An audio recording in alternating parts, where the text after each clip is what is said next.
نحمده ونصلي على رسوله الكريم اما بعد فاعوذ بالله من الشيطان الرجيم بسم الله الرحمن الرحيم رب اشرح لي صدري ويسر لي امري واحلل عقدة من لساني يفقهوا قولي۔ رجب کا مہینہ اور ہمارے معاشرے میں پائے جانے والی عبادات۔ رجب کے مہینے میں عموماً 3 کام کیے جاتے ہیں۔ ایک تو 27ویں کی رات کو جاگا جاتا ہے، پھر اگلے دن روزہ رکھا جاتا ہے، رات کو جاگ کر عبادت کی جاتی ہے، اور اس کی وجہ یہ بتائی جاتی ہے کہ اس رات حضور اکرم صلی اللہ علیہ وسلم معراج پر تشریف لے گئے، اور روزہ اسی مناسبت سے ایک فضیلت کا کام سمجھ کر رکھا جاتا ہے۔ تیسری چیز جو اس مہینے میں عام ہے وہ کونڈے کرنا ہے، جن کو امام جعفر رحمت اللہ علیہ کے نام سے منسوب کیا جاتا ہے۔ آج ہم ان تینوں چیزوں کا جائزہ لیں گے کہ ان کی حقیقت کیا ہے اور اس بارے میں ہمارا طرز عمل کیا ہونا چاہیے۔ رات کی عبادت، دن کا روزہ شب معراج کی نسبت سے، اور 22 رجب کو کونڈے کرنا امام جعفر کی نسبت سے۔ ان چیزوں کا جائزہ لینے سے پہلے یہ بات ہم اپنے ذہن میں پھر سے دہرا لیں کہ دین دراصل وہ دین ہے جو اللہ سبحانہ و تعالیٰ نے ہم کو دیا ہے، جو محمد صلی اللہ علیہ وسلم کے ذریعے ہم تک پہنچایا گیا۔ قرآن پاک اس کے بارے میں فرماتا ہے اليوم اکملت لکم دینکم واتممت علیکم نعمتی وردیت لکم الاسلام دینا۔ آج میں نے تمہارے لیے دین مکمل کر دیا، تم پر اپنی نعمت کو تمام کر دیا، اور تمہارے لیے دین اسلام کو پسند کر لیا۔ اس سے یہ بات پتہ چلتی ہے کہ دین نبی اکرم صلی اللہ علیہ وسلم کے زمانے میں ہی مکمل ہو گیا تھا۔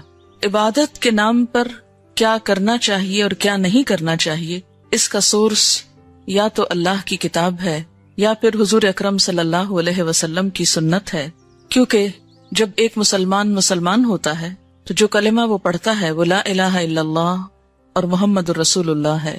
دین کے نام پر جو کام بھی ہم کریں گے اس کی اتھارٹی انہی 2 ہستیوں کی طرف سے ملنی چاہیے۔ ان کے بعد کسی انسان کو یہ حق حاصل نہیں، خواہ وہ کتنا بھی بڑا عالم کیوں نہ ہو، کتنا بھی ذہین کیوں نہ ہو، کتنا بھی سمجھدار کیوں نہ ہو، کہ وہ دین کے نام پر کوئی اور چیز انٹروڈیوس کرائے، کسی اور چیز کو رواج دے۔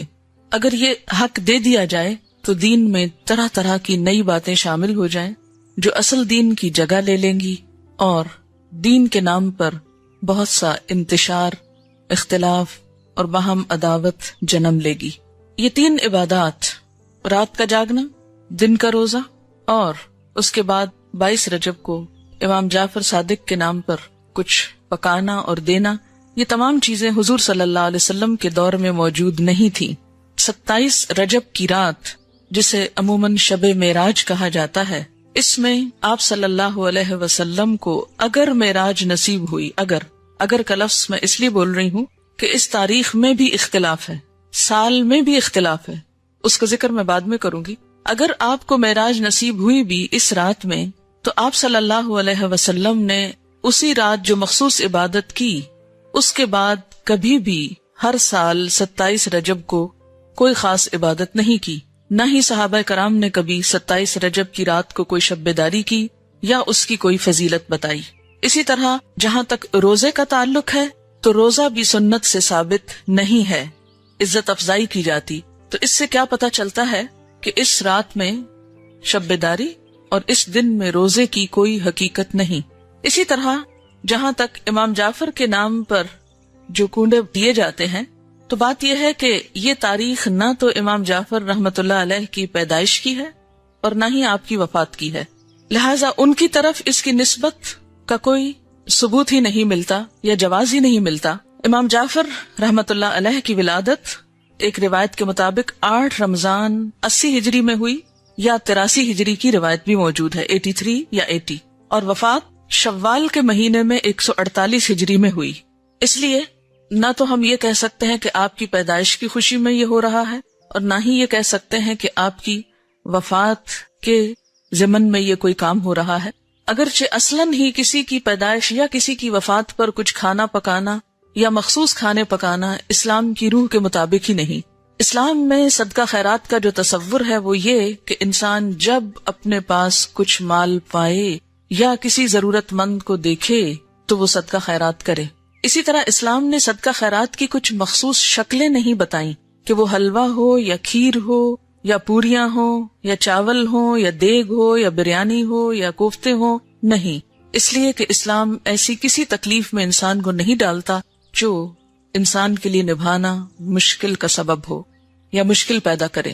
ہم دیکھتے ہیں کہ اسلام ایک یونیورسل ریلیجن ہے، وہ کسی خاص کلچر کی پیداوار نہیں یا کسی خاص کلچر کے لیے نہیں، کسی خاص ملک یا علاقے کے لیے نہیں، ہر زمانے، ہر دور اور ہر علاقے کے لوگوں کے لیے ہے، اور اس میں ایسے احکامات ہیں کہ جو ہر علاقے کے لوگ سہولت کے ساتھ کر سکیں۔ کئی معاشرے ایسے ہیں کہ جہاں کھیر پکائی ہی نہیں جاتی یا پوریاں بنانے کا طریقہ ہی نہیں آتا، یا کئی لوگ پوریاں بنانا جانتے ہی نہیں، تو کیا ایسے لوگ پھر اس عبادت سے محروم رہیں گے کہ جو ایک مخصوص کھانا نہ پکا سکتے ہوں؟ اس لیے جتنی بھی من گھڑت چیزیں دین میں داخل کی گئیں، ان سب کے پیچھے اسی قسم کی باتیں آپ کو ملیں گی۔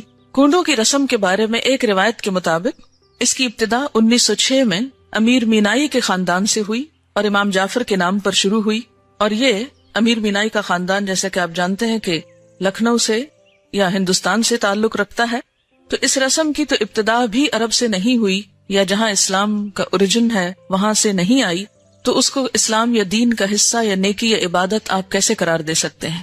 اگر آپ کو کسی کو بھی روح کو ثواب پہنچانا ہے، ان کے لیے صدقہ خیرات کرنا ہے، تو کوئی دن مقرر کرنے کی ضرورت نہیں، جب آپ کا دل چاہے اور جہاں آپ کا دل چاہے، جہاں آپ ضرورت سمجھیں وہاں آپ کر لیں، اور صرف چند مخصوص اشخاص کے لیے ہی نہیں، اس سے زیادہ کے لیے بھی آپ کر سکتے ہیں۔ پھر اسی طرح شب معراج، جس کا تعلق حضور صلی اللہ علیہ وسلم کے آسمان پہ جانے سے ہے، اس کی حقیقت کے بارے میں اور اس کی کچھ تفصیلات کے بارے میں آپ سے بات کروں گی۔ اگر کوئی شخص اس دن کو بہت اہمیت دینا ہی چاہتا ہے تو وہ بھی اپنے عمل پر غور کرے۔ ہم دیکھتے ہیں کہ اس تاریخ کے بارے میں بے شمار اختلافات ہیں، یعنی تاریخ یا مہینہ یا سال کے بارے میں یا اس کے اجزاء کے بارے میں تقریباً 36 اقوال ہیں۔ بعض کے خیال میں یہ ربیع الاول میں ہوئی، بعض نے رمضان کا مہینہ قرار دیا، بعض نے ہجرت سے 1 سال پہلے، بعض نے 1 سال 6 ماہ کہا، بعض نے 1 سال 5 ماہ کہا، کسی نے 1 سال 2 ماہ کہا، کسی نے 3 ماہ کہا، کسی نے 1 سال 4 ماہ کہا، یعنی بے شمار اقوال ہیں اس کے بارے میں۔ ایسا کیوں ہے کہ ایک اتنا بڑا واقعہ ہوا اور اس کی تاریخ بھی صحیح معلوم نہیں؟ تو اس کی بنیادی وجہ کیا ہے؟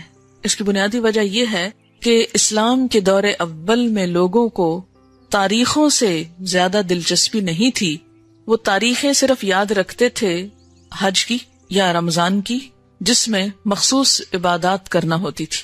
اس کے علاوہ کون کس دن فوت ہوا، کس دن پیدا ہوا، یہ چیزیں ان کے نزدیک کچھ بہت اہمیت کی حامل نہیں تھی، یا کون سا واقعہ کس دن ہوا، وہ واقعے کو تو دیکھتے تھے، اس کی روح کو تو دیکھتے، لیکن اس کی تاریخ ان کے نزدیک ایک غیر اہم چیز تھی، کیونکہ ان کے ہاں دن منانے کا رواج ہی نہیں تھا۔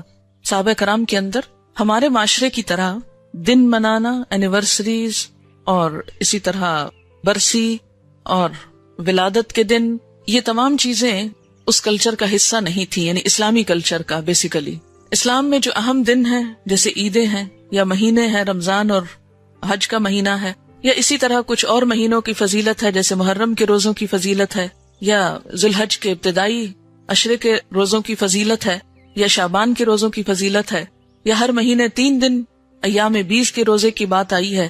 یہ دن تو شریعت نے خود مقرر کر دیے، لیکن اس کے علاوہ باقی چیزیں بعد کے دور میں پیدا ہوئی، ان کو دین کا حصہ بنا لینا اور ان کے اوپر اس طرح پابندی سے عمل کرنا جیسے نماز کی پابندی کی جاتی ہے، تو یہ دین میں نئی روایات پیدا کرنے کے برابر ہوگا۔ اگر ہم ایک مشہور روایت کے مطابق مان ہی لیں کہ یہ رات معراج کی رات ہے، تو آئیے دیکھتے ہیں کہ معراج کی رات میں آپ صلی اللہ علیہ وسلم کو کیا کچھ دکھایا گیا۔ آپ نے بنیادی طور پر اچھے اور برے کام کرنے والوں کے انجام دیکھے۔ تو احادیث کی کتابوں میں معراج کے بارے میں جو کچھ ملتا ہے اس کی تفصیل آپ کے سامنے رکھوں گی تاکہ اس سے ہم کچھ سبق لیں، کیونکہ وہ ایک سبق آموز واقعہ ہے، اور ان اعمال سے بچیں جن پر سزا آپ صلی اللہ علیہ وسلم نے دیکھی اپنی آنکھوں سے، اور وہ کام کریں جن پر جزا آپ صلی اللہ علیہ وسلم نے اپنی آنکھوں سے دیکھی۔ قرآن پاک میں اللہ سبحانہ و تعالیٰ نے فرمایا سبحان الذی اسری بعبدہ لیلا من المسجد الحرام الی المسجد الاقصی الذی بارکنا حولہ لنریہ من آیاتنا انہ هو السمیع البصیر۔ سورۃ بنی اسرائیل۔ پاک ہے وہ خدا جو اپنے بندے کو رات ہی رات مسجد حرام سے مسجد اقصی تک لے گیا، جس کے آس پاس ہم نے برکت رکھی ہے تاکہ ہم اسے اپنی قدرت کے بعض نمونے دکھائیں۔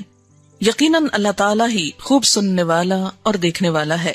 ان آیات میں جس واقعے کی طرف اشارہ ہے وہ واقعہ اسراء کے نام سے مشہور ہے۔ اسراء کا لفظی معنی ہے رات کو سفر کرنا، رات کو چلنا۔ اس میں بنیادی طور پر مسجد حرام سے مسجد اقصی تک جانے کی بات ہے۔ احادیث کی کتابوں سے پھر مسجد اقصی سے آگے آسمانوں تک جانے کی بات ہے۔ اس سفر کا مقصد کیا تھا؟ قرآن پاک میں آیا ہے لِنُرِيَهُ مِنْ آیاتنا، تاکہ ہم آپ صلی اللہ علیہ وسلم کو اپنی نشانیاں دکھائیں، اپنی آیات دکھائیں۔ تو پھر اگر ہم مانیں کہ معراج رجب میں تھی اور اس رات میں تھی، تو اصل چیز تو پھر وہ واقعہ ہے جو پیش آیا، اور پھر واقعہ میں بھی صرف واقعہ نہیں، اس کا مقصد کہ کیوں یہ واقعہ پیش آیا، اور وہ واقعے کا مقصد کیا ہے؟ لِنُرِيَهُ مِنْ آیاتنا، تاکہ ہم آپ صلی اللہ علیہ وسلم کو اپنی نشانیاں دکھائیں۔ آپ نے دیکھی، ہم کو بتائیں، ہم کو بھی دیکھنی چاہیے کہ آپ نے کیا دیکھا، ہم کو معلوم ہونا چاہیے۔ اسی طرح سورۃ النجم میں اس واقعے کی طرف کچھ اشارہ ملتا ہے۔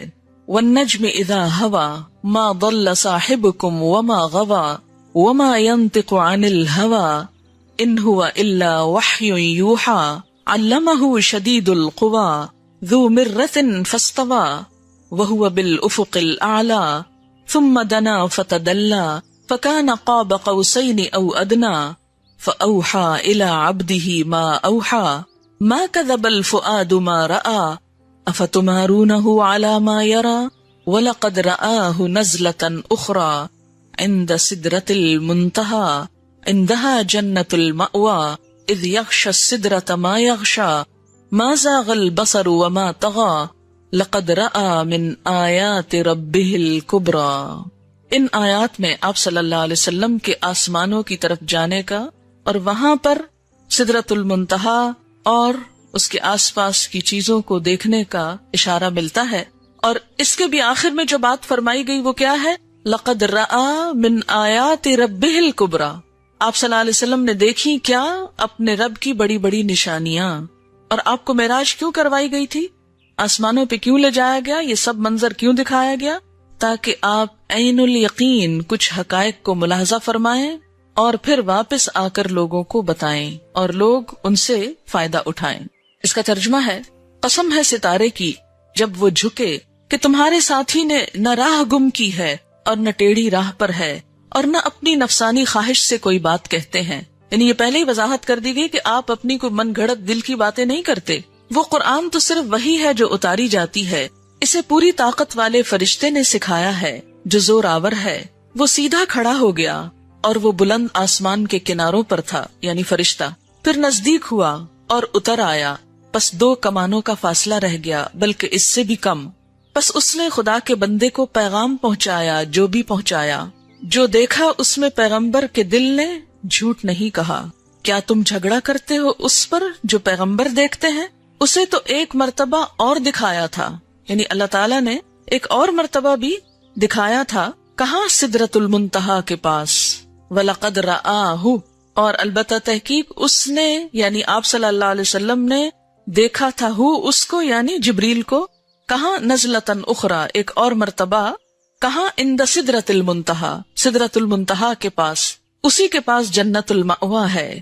جبکہ سدرہ کو چھپائے جا رہی تھی وہ چیز جو چھپا رہی تھی، نہ تو نگاہ بہکی نہ حد سے بڑھی۔ یقیناً اس نے، یعنی آپ صلی اللہ علیہ وسلم نے اپنے رب کی بڑی بڑی نشانیوں میں سے بعض نشانیاں دیکھی تھی۔ یہ تو ہے قرآن کا بیان، لیکن باقی تفصیلات کہ وہ نشانیاں کیا تھیں، قرآن نے صرف کیا ذکر کیا کہ نشانیاں دیکھی۔ وہ نشانیاں کیا تھی وہ احادیث کی کتابوں میں ہیں۔ اب ان کے بارے میں تھوڑی سی روایات میں آپ کے سامنے پڑھوں گی، اور اس کی روشنی میں ہمیں معراج اور رجب کو دیکھنا چاہیے اور اپنے اعمال کی طرف نظر کرنی چاہیے۔ صحیح بخاری میں حضرت انس بن مالک سے مروی ہے کہ معراج والی رات میں جب کہ بیت اللہ شریف سے آپ کو بلایا گیا آپ کے پاس 3 فرشتے آئے جبکہ آپ سو رہے تھے. ان میں سے اگلے نے پوچھا کہ ان سب میں سے کون ہیں؟ درمیان والے نے جواب دیا کہ یہ سب سے اچھے ہیں. تو سب سے آخر والے نے کہا بس پھر ان کو لے چلو. یعنی آپ اور لوگوں کے قریب سوئے ہوئے تھے، اسی لیے فرمایا کون ہے، پہچان کے پھر آپ کو لے چلے. اس رات میں صرف اتنا ہی ہوا، آپ نے انہیں دیکھا نہیں. دوسری رات پھر یہ تینوں آئے، اس وقت بھی آپ سو رہے تھے، لیکن آپ کا سونا اس طرح کا تھا کہ آنکھیں سو رہی تھیں اور دل جاگ رہا تھا. تمام انبیاء کی نیند ایسی ہی ہوتی ہے. اس رات انہوں نے آپ سے کوئی بات نہیں کی اور آپ کو اٹھا کر زمزم کے پاس لٹایا. سینہ گردن تک خود جبریل علیہ السلام نے اپنے ہاتھ سے چاک کیا. یہ شق صدر کا واقعہ دوسری مرتبہ ہوا، ایک مرتبہ بچپن میں بھی. اور سینہ اور پیٹ کی تمام چیزیں نکال کر انہیں اپنے ہاتھ سے زمزم کے پانی سے دھویا. جب خوب پاک صاف کر چکے تو آپ کے پاس ایک سونے کا تشت لایا گیا جس میں سونے کا ایک بڑا پیالہ تھا جو حکمت اور ایمان سے پر تھا. اس سے آپ کے سینے کو اور گلے کی رگوں کو پر کر دیا، پھر سینے کو سی دیا. اس دور میں تو یہ بات جب آپ نے بتائی تو لوگوں کے ایمان ہل گئے اور لوگوں کو سمجھنے بھی مشکل ہو گئی. اگر اس دور کے لوگوں کو یہ بتایا جاتا کہ 1400 سال بعد کچھ لوگ ایسے پیدا ہوں گے جو عام انسانوں کے بھی سینے چیر کر ان کے دل نکال کر بدلیں گے تو ان کے ایمان شاید متزلزل ہو جاتے اور کوئی یقین نہ کرتا. آج اگر انسان نے یہ مہارت حاصل کر لی ہے تو فرشتوں کے لیے یہ کام آخر کیوں مشکل ہے جو زمین سے آسمان اور آسمان سے زمین تک آتے جاتے ہیں. مسلم کی روایت ہے کہ پھر آپ کے پاس ایک تیز رفتار سواری لائی گئی جس کا نام براق تھا، جو صحیح معنوں میں برق رفتار تھا. منتہائے نظر پر ایک قدم رکھتا تھا، یعنی اس کا ایک قدم کہاں ہوتا تھا کہ جہاں نگاہ جا کے ٹکتی تھی، ایک یہاں اور ایک وہاں، یعنی اتنا تیز رفتار. حضرت جبریل علیہ السلام نے اس کو پکڑ کر حضور صلی اللہ علیہ وسلم کو سوار ہونے کے لیے کہا. آپ نے سوار ہونے کا جب ارادہ کیا تو وہ براق کسی قدر شوخی اور تیزی کرنے لگا. حضرت جبریل نے اس کے کان میں کہا کہ تجھے معلوم ہے کہ آپ صلی اللہ علیہ وسلم سے زیادہ مکرم اور محترم کوئی نہیں جو تجھ پر سوار ہوا.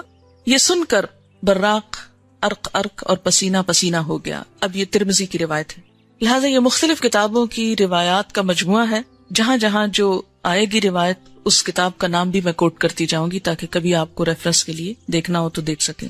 آپ صلی اللہ علیہ وسلم اس پر سوار ہو گئے. حضرت جبریل آپ کے رفیق اور ہم رکاب ہوئے. امام بہقی نے حضرت ابن عباس سے بیان کیا ہے کہ رسول اللہ صلی اللہ علیہ وسلم نے فرمایا شب معراج میں ایک مقام سے مجھے نہایت ہی اعلیٰ اور مست خوشبو آنے لگی. میں نے پوچھا یہ خوشبو کیسی ہے؟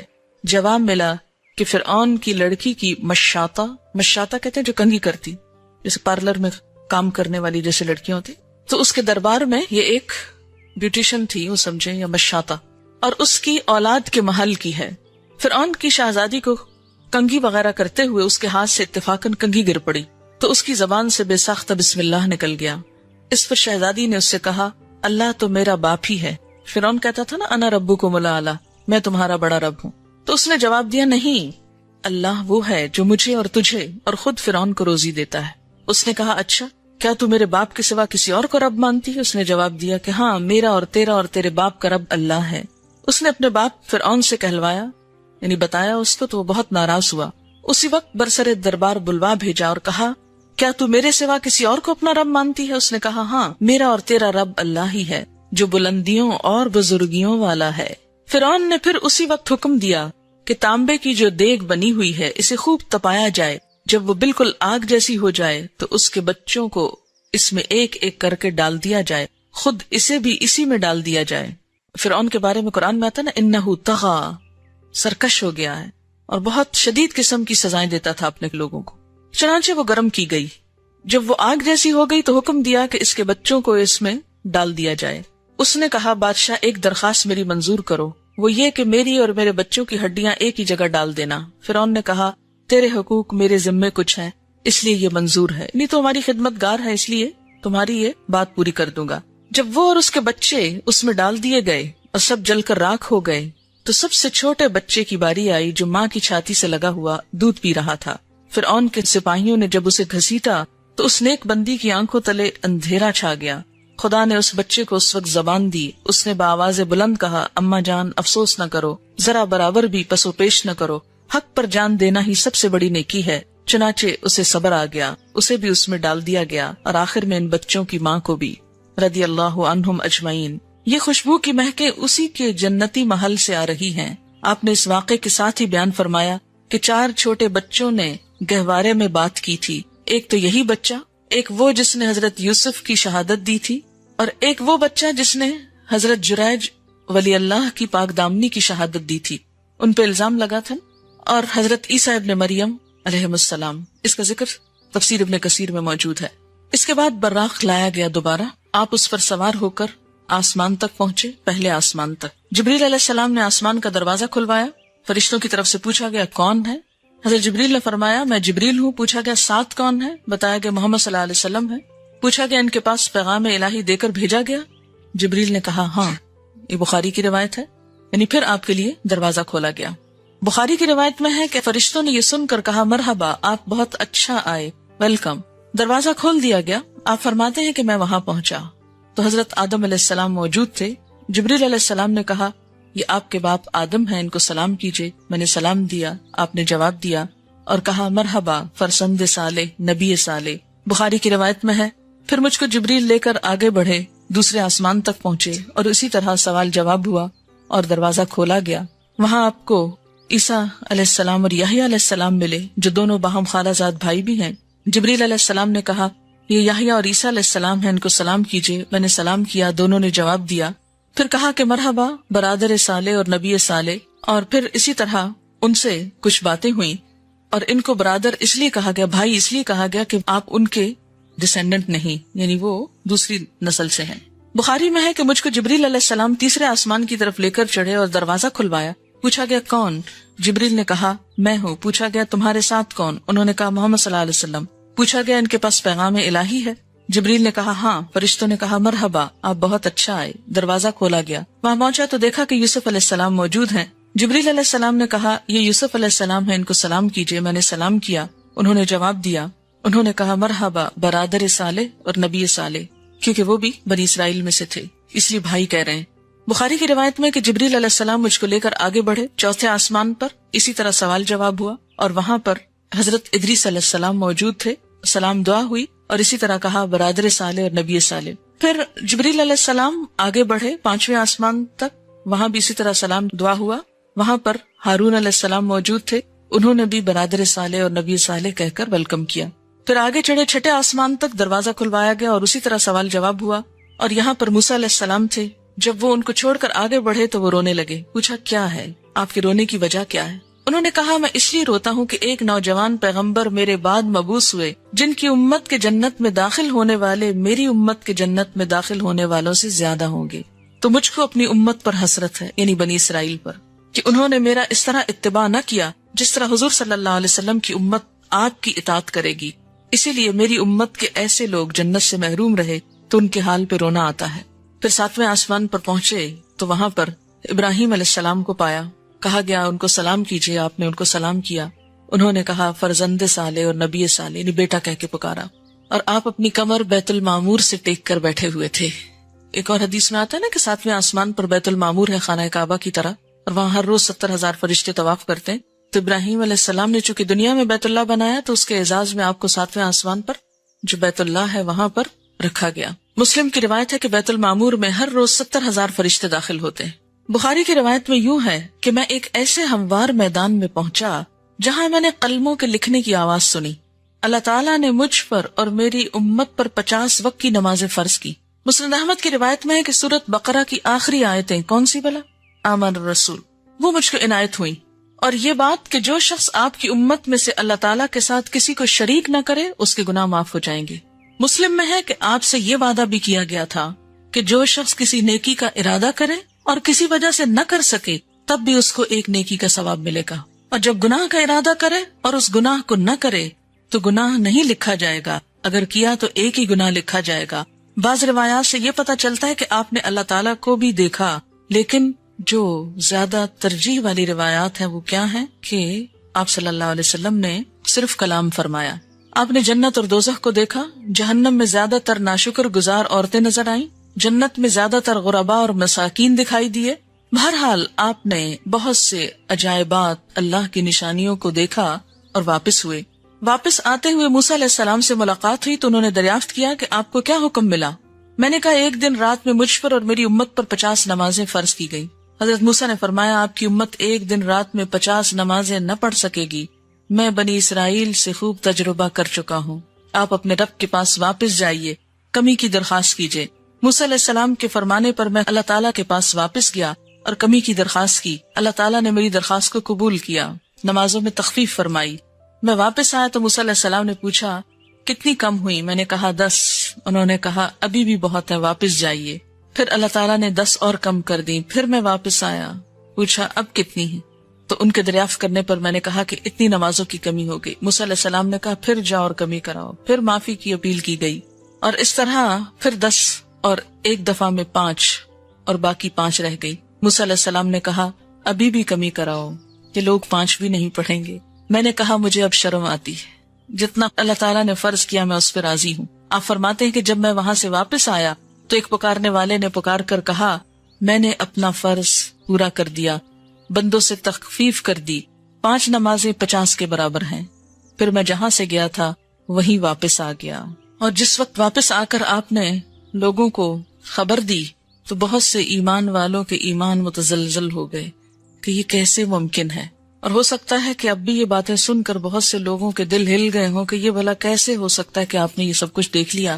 بات یہ ہے کہ مشکل اسی وقت ہو سکتی ہے جب انسان اللہ تعالیٰ کی قدرت پر شک کرے, اور اگر اس بات کا یقین ہو کہ اللہ کے ہاں کچھ بھی مشکل نہیں, کن کہہ کے وہ کچھ بھی کر سکتا ہے, کسی سے کرا سکتا ہے, ایک اشارے میں اوپر سے نیچے اور نیچے سے اوپر تہ و بالا ہر چیز کو کر سکتا ہے.